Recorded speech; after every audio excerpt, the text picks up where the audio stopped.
ప్రేమ, cricket సెలబ్రిటీల బంధాల గురించి ఎప్పటికప్పుడు ఏదో ఒక రూమర్ వినిపిస్తూనే ఉంటుంది. కొన్నిసార్లు అది నిజమైతే, కొన్నిసార్లు అది రూమర్ గా మిగిలిపోతుంది. కొన్ని రోజుల క్రితం టీమిండియా స్టార్ క్రికెటర్ హార్దిక్ పాండ్యాతో బ్యూటీ ఈషా గుప్తా డేటింగ్ చేస్తున్నట్లు వార్తలు వచ్చాయి. అయితే ఈ డేటింగ్ రూమర్స్ పై ఎట్టకేలకు మౌనం వీడింది ఈషా.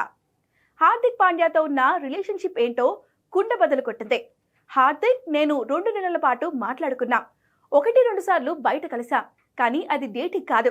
మేము డేటింగ్ దశకు చేరుకోకముందే మా రిలేషన్ ముగిసింది. మా ఇద్దరి మధ్య రిలేషన్ ఎప్పుడూ అంత డీప్ గా వెళ్ళలేదు. ప్రస్తుతం పాండ్యాతో టచ్ లోనే లేను అని క్లారిటీ ఇచ్చింది. మేమిద్దరం డేటింగ్ చేసే అవకాశం ఉండేది, కానీ కొన్ని పరిస్థితుల వల్ల అది జరగలేదు. ఎలా జరగాలని ఉంటే అలా జరుగుతుంది అని ఆ విషయంలో ఎలాంటి బాధ లేదని చెప్పుకొచ్చింది ఈషా. కాగా Bollywood beauty Esha Gupta team India star cricketer Hardik Pandya dating లో ఉన్నట్లు అప్పట్లో పెద్ద ఎత్తున పుకార్లు వినిపించాయి. వీరిద్దరూ కలిసి బయట కనిపించడంతో ఆ వార్తలకు మరింత బలం చేకూరింది. ఏమైందో తెలియదు, కానీ ఆ తర్వాత ఎవరి దారి వారు చూసుకున్నారు. ఈషా గుప్తా సినిమాల్లో బిజీ కాగా పాండ్యా క్రికెట్ లో నిమగ్నమైపోయాడు. ఆ తర్వాత పాండ్యా సెర్బియా మోడల్ నటాషా స్టాంకోవిక్ ను ప్రేమించి పెళ్లి చేసుకున్నాడు. వీరిద్దరికి ఒక కుమారుడు కూడా ఉన్నాడు. వ్యక్తిగత కారణాలతో పాండ్యా, నటాషా విడాకులు తీసుకొని ఎవరి దారి వారు చూసుకున్నారు.